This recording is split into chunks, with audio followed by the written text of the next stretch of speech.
स्वागत है मेघनाथ जी, वक्तव्य प्रस्तुत करिए। स्वस्ति श्री गणेशाय नमः। अस्मद् गुरुभ्यो नमः। अस्मद् परम गुरुभ्यो नमः। सर्व आधा कृष्णाभ्याम नमः। मातृपितृचरण कमलेभ्यो नमः। कृष्णाय वासुदेवाय हरये प्रमात्मने प्रणतः क्लेशनाशाय गोविन्दाय नमो नमः। योऽन्तः प्रविश्य मम वाचमिमां प्रसुप्तां सञ्जयवत्यखिलशक्तिधरः स्वधाम्ना अन्याश्च हस्तचरणश्रवणत्वगादीन् प्राणनमो भगवते पुरुषाय तुभ्यं। नारायणं नमस्कृत्यं नरं चैव नरोत्तमं देवीं सरस्वतीं व्यासं ततो जयमुदीरयते। श्रीलक्ष्मीनाथसमारम्भां नाथयामुनिमध्यमाम् अस्मदाचार्यपर्यन्तां वन्दे गुरुपरं परम्।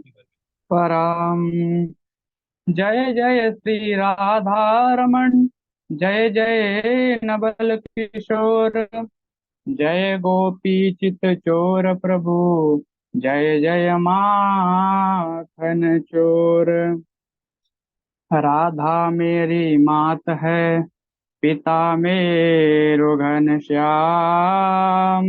इन दोनों के चरणों में मेरा कोटि कोटि प्रणाम। वृंदावन के वृक्ष को मरम न जाने कोई, डाल डाल और पात पात में श्री राधे राधे होय। चलो सखी वह जाइए जहाँ बसे ब्रजराज, गौरस बेचत हरि मिले एक पंत दो दो काज। वृंदावन सो वन नहीं, नंद गाँव सो गाँव, वंशी वट सो वट नहीं, कृष्ण नाम सो नाम। राधा तू बड़ भागिनी, कौन तपस्या कीन, तीन लोक चौदह भुवन तो तेरे आधीन। अर्थ न धर्म न काम रुचि, गति न चाहु नर निर्वाण। जन्म जन्म रत राम जी, यह पद वरदानन आन। नमस्कार गुरु गणराज को, नमन शारदे मान। नमस्कार गुरु चरण, लाज तुम्हारे हाथ, लाज तुम्हारे हाथ। आए हो तो प्रेम से लो हरि का नाम, सब भक्तों को दास की जय जय राधे श्याम। रामाय रामभद्राय रामचंद्राय वेद से, रघुनाथाय नाथाय सीताय पतये नमः।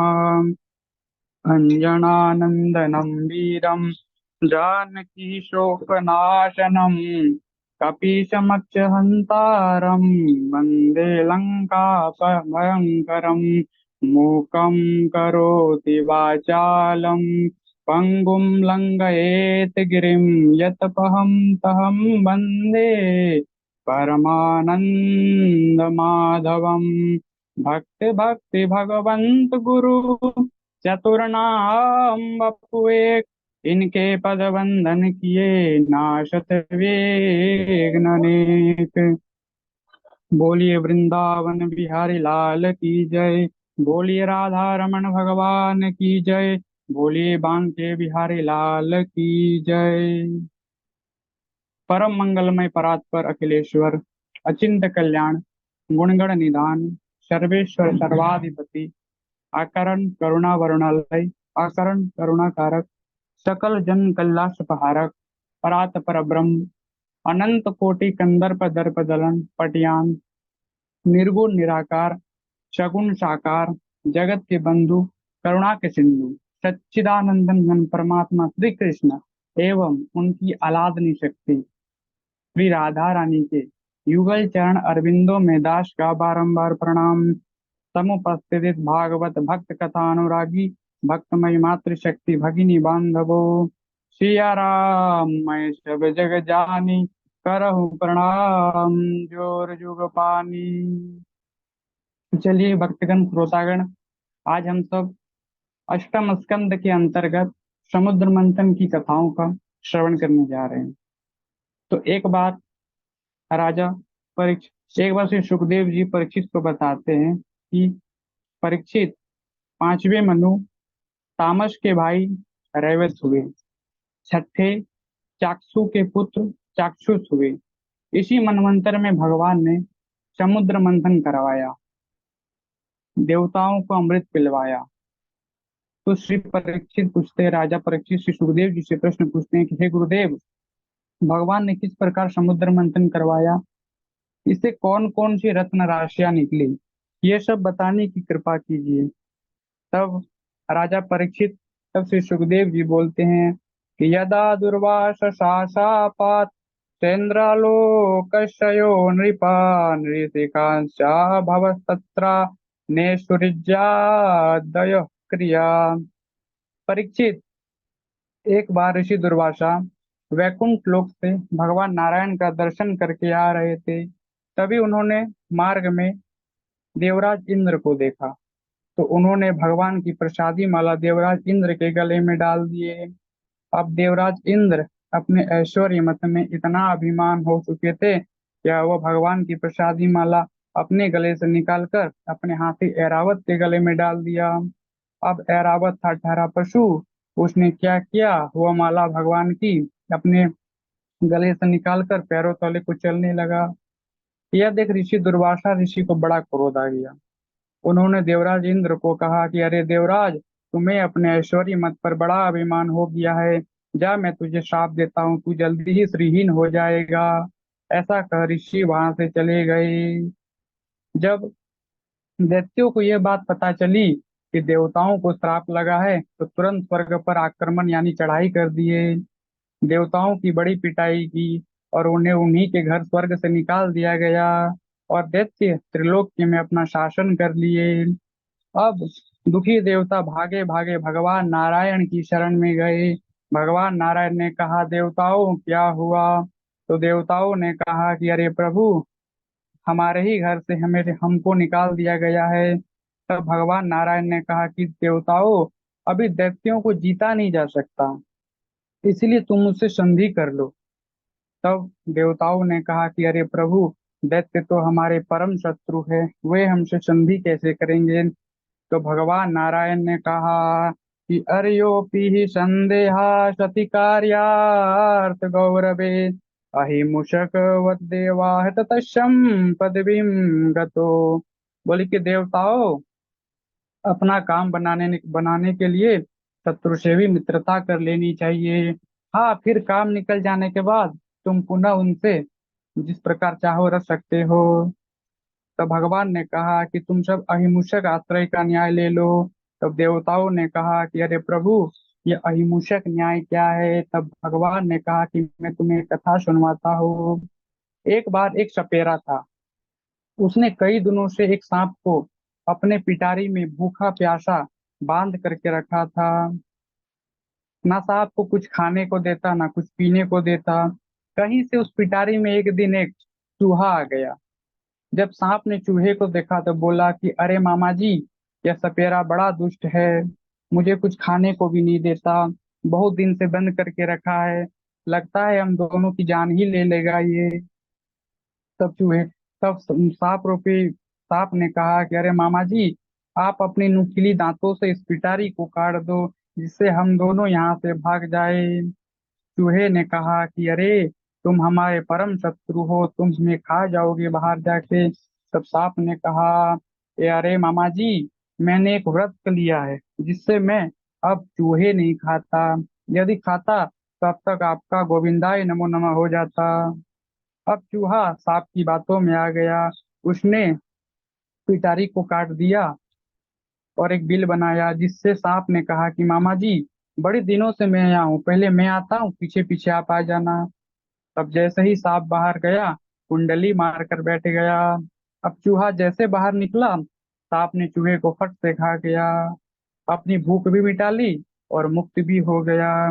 भगवान नारायण ने कहा कि देवताओं, तुम भी इसी प्रकार दैत्यों से संधि करो और अमंदराचल पर्वत को मथैनी बनाओ, वासुकी नाग की नैती यानी रस्सी बनाओ और समुद्र मंथन करो और अमृत प्राप्त कर पुनः शक्ति संपन्न हो जाओ। तो देवताओं ने कहा कि अरे प्रभु, ये जो दैत्य है ये बड़ी क्रूर स्वभाव के हैं, इनसे संधि करना तो बड़ा मुश्किल है, ये संधि करके बड़ा क्रोध करते हैं, तो उस समय हम क्या करें। तो भगवान नारायण ने कहा कि कुछ भी हो जाए, क्रोध ना करना, शांति से ही हर काम बनता है, क्रोध से नहीं बनता, क्योंकि क्रोध करने से कुछ नहीं बनता। अब देवता दैत्यराज बलि के पास गए और दैत्यों से संधि करके अमृत प्राप्त करने का प्रयास करने लगे। अब देवता और दैत्य मिलकर मंदराचल पर्वत को उखाड़ लिया, परंतु सागर तक यानी समुद्र तक ले जाने में असमर्थ थे। उसी समय देवताओं ने भगवान का स्मरण किया, जिससे भगवान गरुड़ पर सवार होकर अत्यंत सुंदर स्वरूप में अभिजीत भगवान के रूप में प्रकट हो गए। बोलिए अभिजीत भगवान की जय।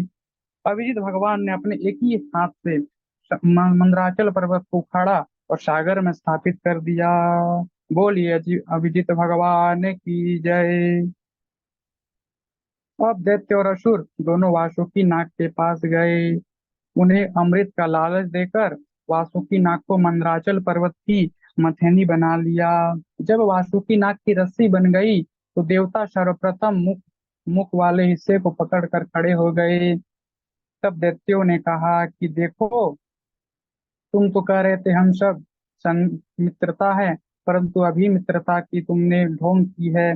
दैत्यों ने कहा कि यह सांप का जो पूंछ वाला भाग है वह बड़ा अशुभ माना जाता है, और हमारा जन्म उच्च कुल में हुआ है, हमने भी बड़ी बड़ी मिसालें कायम की है, हम कदापि यह पूंछ वाला भाग को नहीं पकड़ेंगे। तब दैत्यों ने इस प्रकार कहा, तो देवताओं को भगवान नारायण की बात को स्मरण हो गया कि कुछ भी हो जाए देवताओं, क्रोध ना करना। तभी देवताओं मुख वाले हिस्से को छोड़कर पूंछ वाले हिस्से को पकड़ लिया। अब समुद्र मंथन के लिए समुद्र मंथन अब भार की अधिकतम के कारण समुद्र मंदराचल पर्वत स्वतः ही समुद्र में धंसने लगा। उसी समय भगवान ने कश्यप अवतार में अपने पीठ पर मंदराचल पर्वत को उठा लिया। बोलिए कश्यप भगवान की जय। देवता और दैत्य मंदराचल पर्वत को उठा हुआ देखा तो मंथन करने लगे।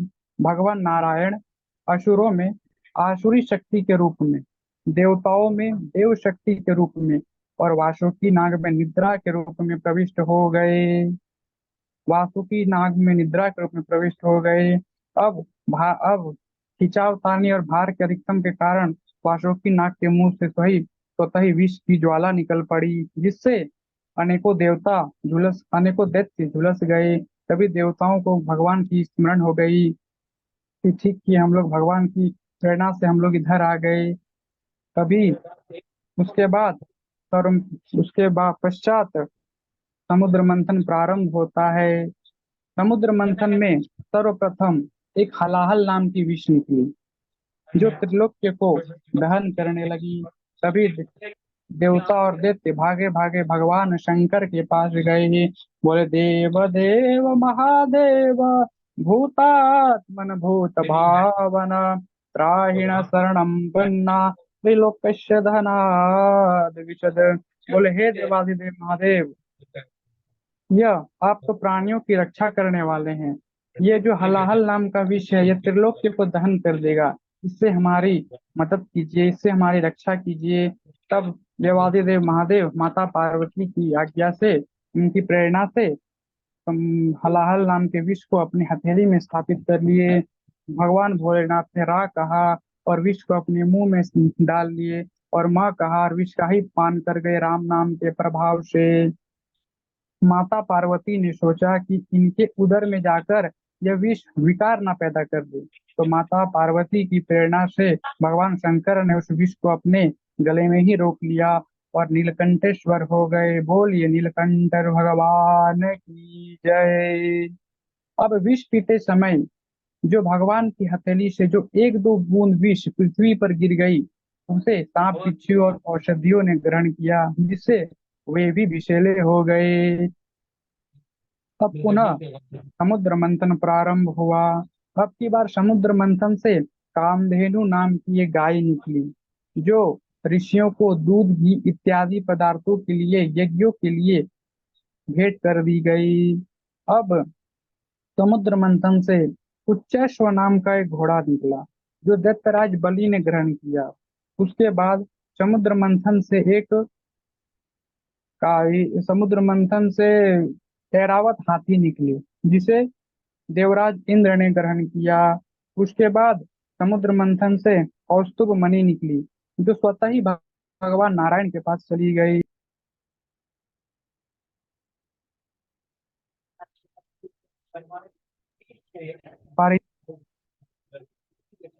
बढ़ाने वाला हुआ। उसके बाद समुद्र मंथन से साक्षात माता लक्ष्मी का प्रादुर्भाव हुआ। ततश्चाविर्भू भूसाक्षा क्षीरमा भगवत परा रंजयंती सा कांत्या विद्युत चौदामणि यथा। माता लक्ष्मी के प्रकट होते ही दसों दिशाएं प्रकाशित हो गई।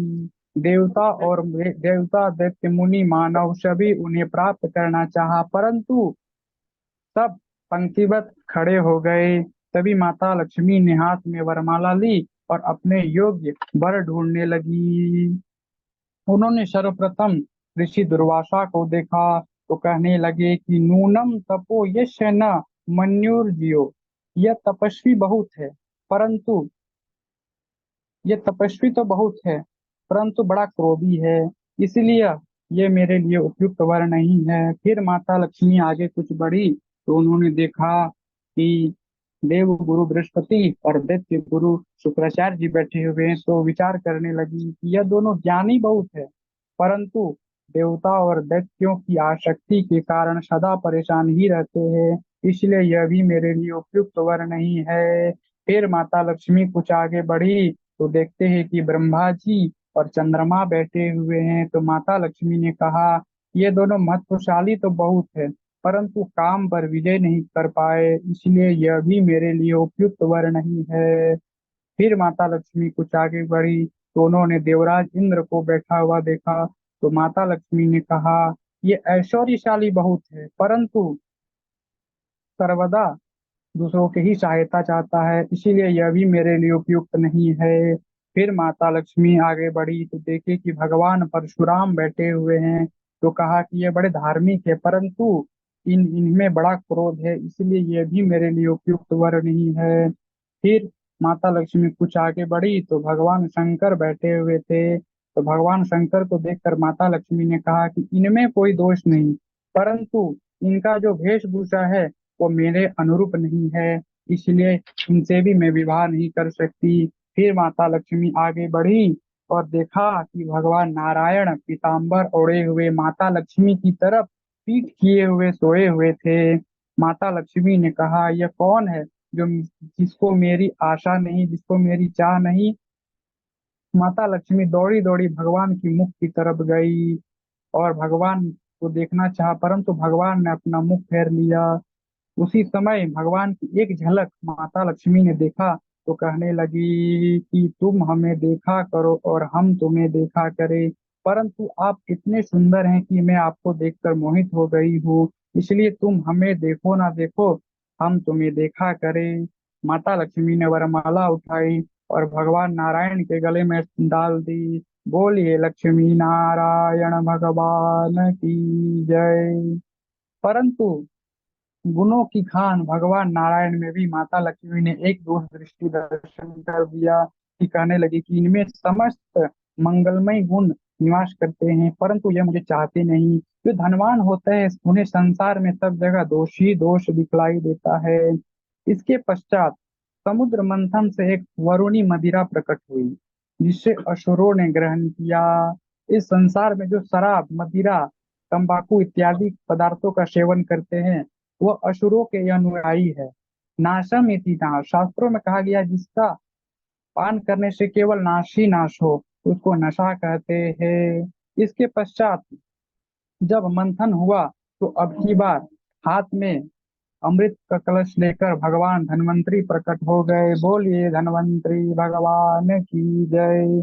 असुरों ने भगवान धन्वंतरी के हाथ में अमृत का कलश देखा तो उनके हाथ से अमृत का कलश लेकर दौड़ दिए, छीन के चले गए।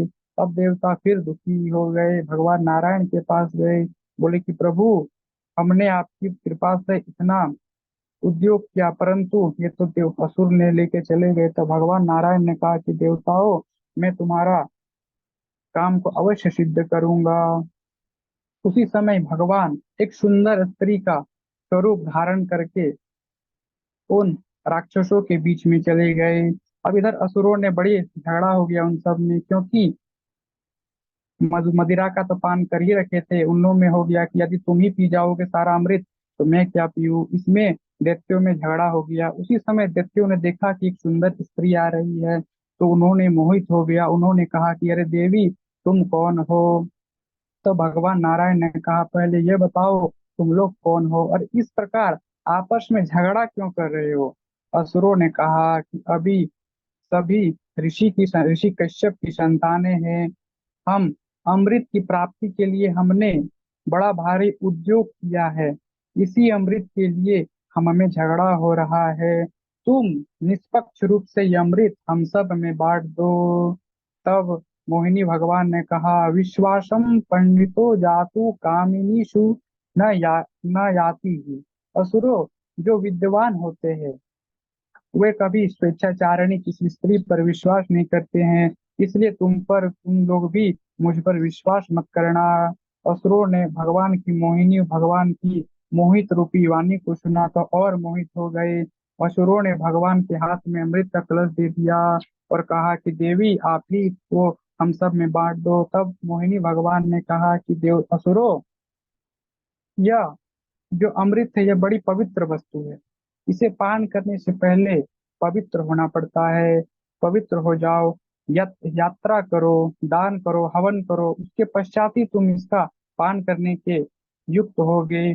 तब देवता और दैत्य सब स्नान किए, दान किए, व्रत किए, हवन किए और पंक्तिबद्ध होकर बैठ गए।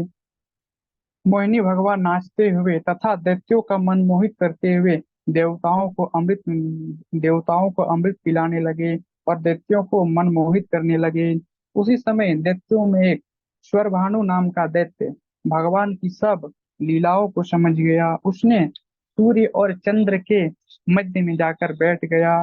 भगवान ने अन्य देवताओं के समान उसे भी अमृत का पान करवा दिया।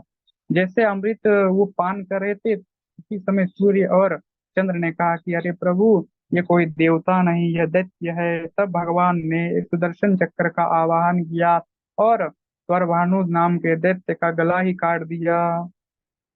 गला कट जाने के कारण यह राहु और केतु के रूप में ग्रह बन गए। ब्रह्मा जी ने इन्हें दो ग्रह के रूप में बना दिया। अमृत का स्पर्श हो जाने के कारण वह मरा नहीं, जिससे ब्रह्मा जी ने उसे दो ग्रह बना दिया। सूर्य और चंद्रमा ने इनका भेद बतलाया था, इसलिए शत्रुता के कारण अमावस्या और पूर्णिमा तिथि को यह ग्रहण के रूप में सूर्य और चंद्र को ग्रासते हैं।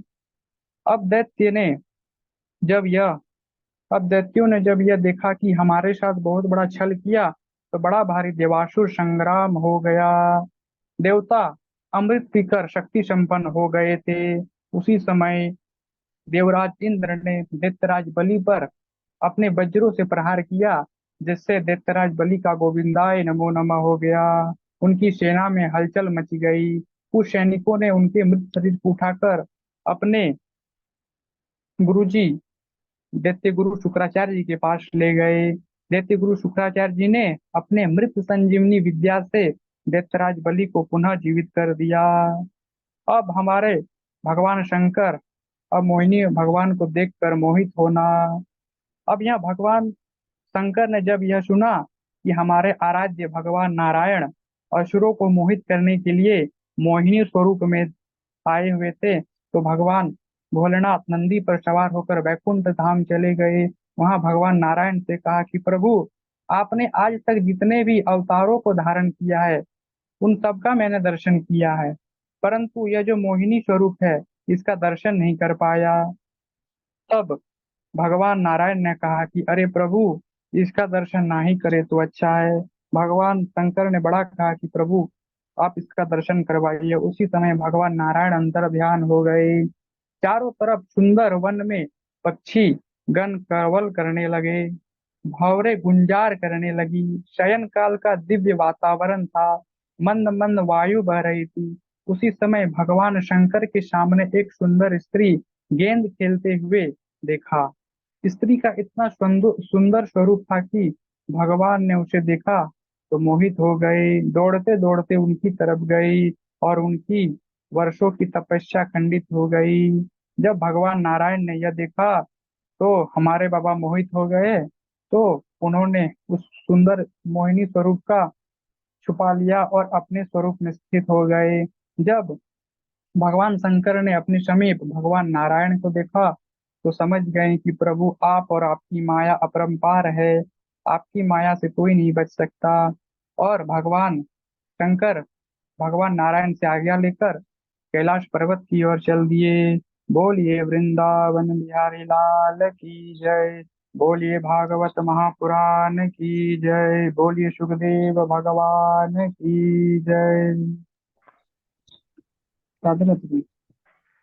बहुत बहुत सुंदर। बहुत बहुत अच्छा। बहुत सुंदर मेघनाथ जी, बहुत सुंदर आपका वक्तव्य रहा। राधा माधव की कृपा बनी रहे आप पर। जी शुरुआत बहुत अच्छी किया, एकदम मंगलाचरण ऐसा बोला, वाह वाह। जी गुरु। बहुत सुंदर वक्तव्य रहा गुरु जी। अरे भाई, ये बढ़िया बात था। इतनी अच्छी तैयारी थी, बढ़िया थी, ऐसा ही होना चाहिए। बहुत अच्छा लगा। मैं जी तो पता है दीदी। वही लिख रही थी। वही थी।